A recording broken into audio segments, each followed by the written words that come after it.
ഇത് 3ാമത്തെ റിട്രീറ്റാണ് അറ്റൻഡ് ചെയ്യുന്നത്. ഒത്തിരി പേര് ചോദിച്ചു, ഒരേ കാര്യമല്ലേ ഈ റിട്രീറ്റ് അറ്റൻഡ് ചെയ്തതിന് പിന്നിലുള്ള കാരണം? ഒരുപാട് പേര് ചോദിച്ചതാണ്. സത്യം പറഞ്ഞാൽ കാരണം പറഞ്ഞു കൊടുക്കാനൊന്നും എനിക്കറിയില്ല. കാറ്റിനെ കാണിച്ചു കൊടുക്കാൻ പറഞ്ഞാൽ കാറ്റിനെ കാണിച്ചു കൊടുക്കാൻ പറ്റത്തില്ല. അതുപോലെ ഉള്ളിലുള്ള എന്താന്ന് പോലും പറയാൻ അറിയില്ല.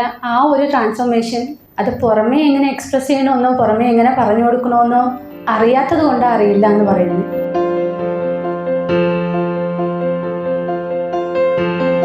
ഇങ്ങനെയൊരു സംഭവം ഇവിടേക്ക് കൊണ്ടുവരുന്നില്ലായിരുന്നെങ്കിൽ ഞങ്ങളെപ്പോലുള്ള പല ആൾക്കാർക്കും ഇത് ഈ ജേണി കാണാൻ പറ്റില്ലായിരുന്നു. എനിക്ക് നേരത്തെ തന്നെ നിങ്ങളുടെ കാര്യങ്ങളൊക്കെ വളരെ ഇഷ്ടമുള്ള കാര്യമാണ്. ഞാൻ യൂസ് കുറേ നാൾ ATS ആയിരുന്നു. പിന്നെ എല്ലാ മതങ്ങളെയും പഠിച്ചു, എല്ലാ ഗ്രന്ഥങ്ങളും റെഫർ ചെയ്തു. അപ്പോൾ ഇത് റൈറ്റ് ടൈം. അപ്പോൾ ഞാനിങ്ങനെ വിചാരിക്കുന്നു, രമണ മഹർഷിയുടെ കോട്ടിക്സ് വെച്ചുള്ള ജേർണി വിത്തിന് കയറുമ്പോഴത്തേക്ക് പറയുന്ന എല്ലാ സ്ക്രിപ്റ്റേഴ്സിലുള്ളത് തന്നെയാണല്ലോ. അപ്പോൾ ഇതിനൊന്ന് കണക്ട് ചെയ്യാൻ പറ്റുമോ? അപ്പം I was interested from that time.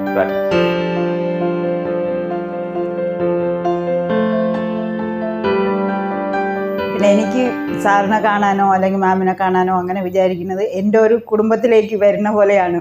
ഞാൻ അങ്ങനെ വിചാരിച്ചിട്ടാണ് വന്നത്. ഞാൻ വന്നപ്പോൾ എനിക്കിത് അറിയാനായിട്ട് ഭയങ്കര ആഗ്രഹമായിരുന്നു. ഞാൻ വിചാരിച്ചു, ദൈവമേ, ഞാൻ പോകുന്നത് കറക്റ്റായിട്ട് എനിക്ക് കിട്ടണം, ജേണി വിത്തിൻ എന്ന സംഭവം എനിക്ക് മനസ്സിലാകണം എന്ന് വിചാരിച്ചിട്ടാണ് ഞാൻ വന്നത്. ഞാൻ ബൈബിളാണ് കൂടുതലും വായിച്ചിരിക്കുന്നത്, വേറെ ഒന്നും വായിക്കാറുമില്ല. അപ്പം ബൈബിളിൽ നിന്ന് കുറേ സംശയങ്ങൾ ഒക്കെ സാർ എനിക്ക് പറഞ്ഞു തന്നപ്പോൾ മനസ്സിലായി. പിന്നെ ഞാനിപ്പം എല്ലാം വായിക്കാറുണ്ട്, എല്ലാ ഗ്രന്ഥങ്ങളും പഠിക്കാറുമുണ്ട്. കുറേ കാര്യം ഞാൻ ഇതാണ് ബൈബിളിൽ പറഞ്ഞിരിക്കുന്നത് എന്നൊക്കെ വിചാരിച്ച കുറേ കാര്യങ്ങൾ സാർ എനിക്ക് മനസ്സിലാക്കി തന്നു.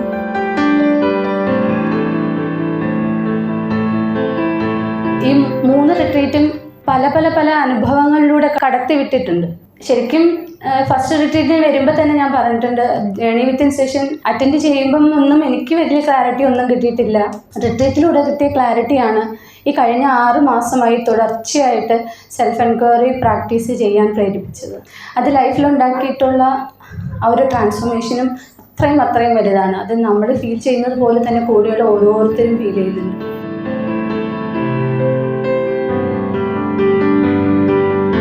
നമ്മളെല്ലാവരും സാറിനോട് ചെയ്യേണ്ട ഒരു കൃതജ്ഞത പ്രകടനമല്ല, കൃതജ്ഞത പാലനം. ഇത് പ്രാക്ടിക്കലായിട്ട് ഫോളോ അപ്പ് ചെയ്യുക എന്നുള്ളതാണ്, പ്രാക്ടീസ് ചെയ്യുക എന്നുള്ളതാണ്.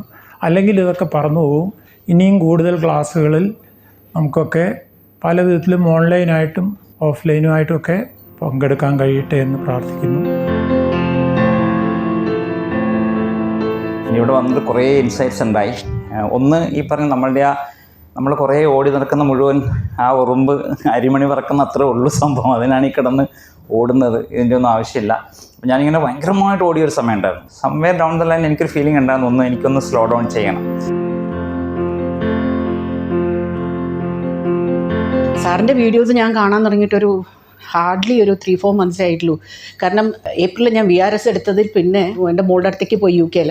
അവിടെ നിന്നപ്പോഴാണ് ശരിക്കും പറഞ്ഞാൽ എനിക്ക് കുറേ കൂടെ ഇങ്ങനെ സ്പിരിച്വൽ കാര്യങ്ങളുമൊക്കെ. അപ്പോൾ ഇടയ്ക്കിടയ്ക്ക് ഇങ്ങനെ സാറിൻ്റെ മറ്റേ ബോധോയിൻ ടെക്നിക്കും അതുമൊക്കെ വന്നു. അത് കഴിഞ്ഞിട്ട് പിന്നെ ആത്മവിചാരം പറഞ്ഞിട്ട് അതിന് മുമ്പ് അത് വായിച്ചു കഴിഞ്ഞിട്ട് ഞാൻ ആദ്യം എൻ്റെ ഹസ്ബൻഡിൻ്റെ അടുത്ത്, ചന്ദ്രൻ്റെ അടുത്ത് ആദ്യം ഞാൻ പറഞ്ഞത്, എനിക്ക് നാട്ടിൽ ചെന്ന ഉടനെ എനിക്ക് അപ്പോഴെ തന്നെ ഞാൻ മെസ്സേജ് അവിടെ നിന്നാണ് അയച്ചതും. ഈ റിട്രീറ്റ് ഇത്രയും ശരിക്കും എൻജോയ് ചെയ്തു പോയ ഒരു ജേണിയാണ്.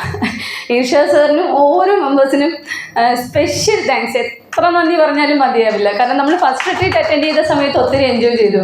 അതിൻ്റെ എത്രയോ ഇരട്ടിയായിരുന്നു ഇപ്പോൾ ഇവിടെ എൻജോയ് ചെയ്തത്. താങ്ക് യു സോ മച്ച് എല്ലാവർക്കും.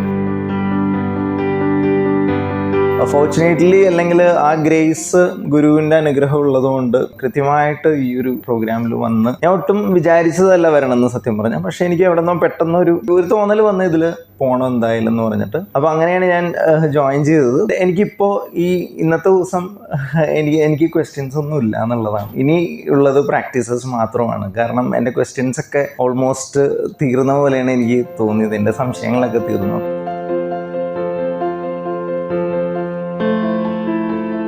ഈ ഒരു സ്പിരിച്വൽ ജേർണി എന്ന് പറയുന്നത് വളരെ കുഞ്ഞിലേ തൊട്ട് നമ്മുടെ ഫാമിലിയിലും ഒക്കെ നമ്മളെയൊക്കെ ഇങ്ങനെ ആ ഒരു രീതിയിലാണ് വളർത്തുന്നത്. പക്ഷേ ഇതിൻ്റെ ഒരു കൾമിനേഷൻ എന്ന് പറയുന്നത് എപ്പോഴും, അല്ലെങ്കിൽ അതിലേക്ക് എത്തുക എന്ന് പറയുന്നത് എപ്പോഴും നമുക്ക് സ്വന്തമായി നമ്മുടെ ഉള്ളിലേക്ക് ഉള്ള ആ യാത്രയുടെ ഒരു റിയലൈസേഷനിലാണ്.